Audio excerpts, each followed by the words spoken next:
Varanasi zone police का बड़ा action, cyber fraud पर 2 मिनट में कार्रवाई, 0 फेटालिटी मिशन तेज। वाराणसी जोन पुलिस ने कानून व्यवस्था, जन सुरक्षा और तकनीकी नवाचारों के जरिए अपराध नियंत्रण की दिशा में बड़ी कामयाबी हासिल की है। साइबर अपराध पर वाराणसी जोन पुलिस की त्वरित कार्रवाई अब मिसाल बन रही है। जहां पहले बैंक अकाउंट फ्रीज करने में 8 से 10 घंटे लगते थे, वहीं अब औसत समय घटकर 20 मिनट से भी कम हो गया है। जौनपुर पुलिस ने तो महज 2 मिनट 38 सेकंड में साइबर फ्रॉड पर कार्रवाई कर रिकॉर्ड बनाया। फ्रॉड की रकम फ्रीज करने का प्रतिशत 26% से अधिक हो चुका है और दिसंबर माह में वाराणसी जोन पूरे प्रदेश में पहले स्थान पर रहा। सड़क दुर्घटनाओं को रोकने के लिए 0 फेटालिटी जिला अभियान के तहत 50 क्रिटिकल कॉरिडोर चिन्हित किए गए हैं, 84 सीसीटीवी टीमें बनाई गई हैं और सैकड़ों साइनेज बोर्ड लगाए गए हैं। महिलाओं की सुरक्षा के लिए मिशन शक्ति के तहत जोन में 958 महिला बीट और 188 मिशन शक्ति केंद्र सक्रिय हैं। वहीं गौतस्करी पर भी कड़ा प्रहार करते हुए 1090 अभियुक्त गिरफ्तार, 3434 गोवंश बरामद किए गए हैं। वाराणसी जोन पुलिस अपराध मुक्त समाज के लिए लगातार एक्शन मोड में है। काशी वार्ता न्यूज से जुड़े रहने के लिए सब्सक्राइब और लाइक करें। वाराणसी जोन के सभी 9 जनपदों में आज पुलिस सतर्क मित्र नाम से एक व्हाट्सएप बॉट बनाया गया है और उस नंबर को, एक ही नंबर को सभी जनपदों में प्रदान किया गया है। इस नंबर के माध्यम से सभी जनता के लोग विभिन्न अपने जो किस्म के अपराध हैं जिनके बारे में सूचना देना चाहते हैं, सूचना पुलिस को दे सकेंगे।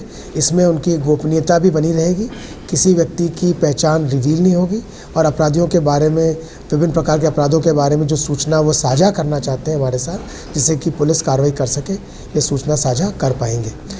मैं आपको बताना चाहता हूँ कि ये जो व्हाट्सएप बॉट हमारे वाराणसी रेंज में यहाँ के पुलिस उप महानिरीक्षक वैभव कृष्णा साहब द्वारा पहले 3 जनपदों में प्रारंभ किया गया, उसी को रेप्लिकेट करके सभी 9 जनपदों में ये व्यवस्था प्रारंभ की गई है। और लोगों को आम तौर पे ये मन में संशय होता है कि यदि वो किसी अपराध के बारे में, अपराधी के बारे में, अपने आसपास की किसी अवैध गतिविधि के बारे में पुलिस को सूचना देंगे तो जिन लोगों के बारे में सूचना दे रहे हैं वे लोग उनका विरोध कर सकते हैं, उनको आकर नुकसान पहुंचा सकते हैं। ये भावना लोगों के मन में ना रहे, इसलिए हमने उचित समझा कि सूचना देने वाले व्यक्ति की गोपनीयता बनी रहे, ये मन में उसके भाव आ जाए और वो सुरक्षित महसूस करे और सूचना देने में किसी भी प्रकार की हिचकिचाहट उसे ना हो, संशय ना हो और हम प्राप्त सूचना के आधार पर कार्रवाई कर पाएँ, अपराधियों को गिरफ्तार कर पाएँ, अपराधों को होने से रोक पाएँ। इस पुनीत कार्य में हम और जनता के लोग एक साथ मिलकर काम करते हैं तो हम अवश्य सफल होंगे और किसी भी प्रकार के अपराधी सर उठाकर नहीं रह पाएंगे।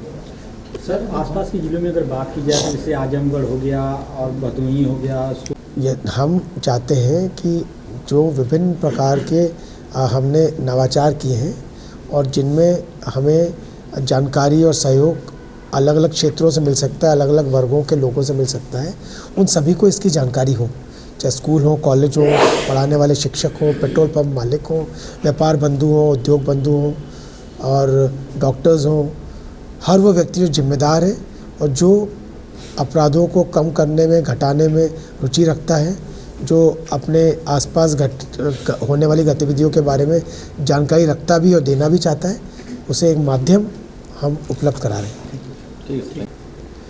हमने बड़े सकारात्मक तरीके से अब तक इस पूरे व्यवस्था को बनाने की चेष्टा की है और ऐसे लोग यदि करते हैं तो हम उन्हें भी आइडेंटिफाई करने का प्रयास करेंगे अपने अन्य स्रोतों से।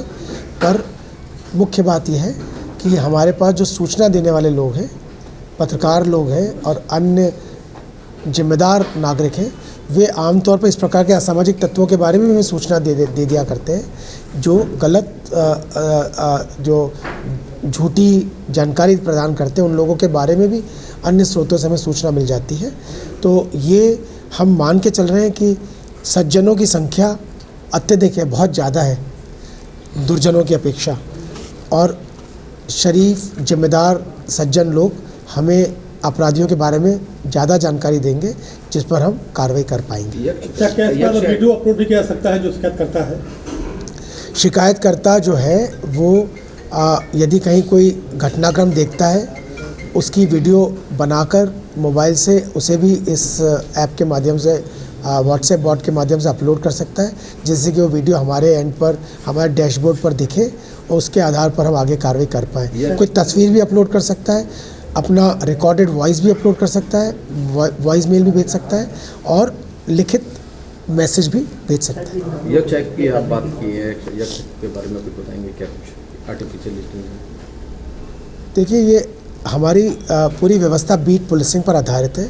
बीट पुलिस के जो कर्मी हैं उनके द्वारा जो जानकारी उन्हें होती है उस जानकारी को वो साझा कर सकते हैं, लोगों को, अपराधियों को गांव में, इलाकों में जाके वेरीफाई कर सकते हैं। उस वेरिफिकेशन के बारे में सूचना यक्ष ऐप के माध्यम से अपलोड कर सकते हैं। एक ही किस्म का प्लेटफॉर्म पूरे प्रदेश के लिए बनाया गया है। प्रत्येक जनपद की जानकारी अन्य जनपद के पुलिस अधिकारियों को भी, पुलिस कर्मियों, कार्मिकों को भी मिल जाती है। एक जनपद में हुई घटना का मोडस ऑपरेंडी अन्य जनपदों में की हुई घटना से मैच किया जा सकता है और कोई घटना होते ही उस प्रकार की घटना किन किन अभियुक्तों द्वारा पूर्व में कारित की गई है सभी की तस्वीरों समेत जो है नाम इत्यादि रिफ्लेक्ट हो जाते हैं और जानकारी तुरंत प्राप्त हो जाती है। हमारी टीम पूर्व में जिस जानकारी को जुटाने में 3-3, 4-4 दिन लगा देती थी, उस जानकारी को मिनटों में जिले के पुलिस अधीक्षक और विवेचकों द्वारा को उपलब्ध हो जाती है, जिससे कि अपराध की विवेचना में बहुत तीव्र गति आ जाती है और अपराधियों के विरुद्ध तुरंत कार्रवाई हो जा सके। नंबर को डिस्प्ले करने के लिए किस तरह की कौन सा नंबर? ये नंबर को देखिए एक ही नंबर है, उसको उसका सोशल मीडिया से, विभिन्न माध्यमों से, व्हाट्सएप ग्रुप्स के जरिए और अन्य जितने भी प्रचार प्रसार के माध्यम संभव है उनसे हम उस नंबर को फैलाएंगे और मुझे विश्वास है कि वर्ड ऑफ माउथ इसमें बहुत बड़ी भूमिका निभाता है। एक व्यक्ति जब इस्तेमाल करता है तो अन्य व्यक्ति को भी बताता है और कुछ ही दिनों में इस नंबर के बारे में सभी लोगों को जानकारी हो जाएगी। तो वैसे ये प्रदेश में पहला जोन है जो लागू हुआ है, जिसके पहले और कहीं लागू तो यक्ष ऐप और ये सभी जो कार्य हम माननीय पुलिस महानिदेशक के निर्देशों के आधार पर कर रहे हैं और यक्ष ऐप उन्हीं के निर्देशानुसार उन्हीं के द्वारा डेवलप कराया गया है और पूरे प्रदेश में एक साथ लागू किया जाएगा। अभी उसकी ट्रेनिंग चल रही है। अन्य जो हमने व्हाट्सएप बॉट इत्यादि कहे उन्हें पायलट प्रोजेक्ट के तौर पर इस जोन में शुरू किया है और माननीय पुलिस महानिदेशक महोदय द्वारा इस सब का परफॉर्मेंस देखा जा रहा है। उसी आधार पर आगे भी इस पर उन्हीं के द्वारा निर्णय लिया जाएगा। अवेयरनेस अगर देखा जाए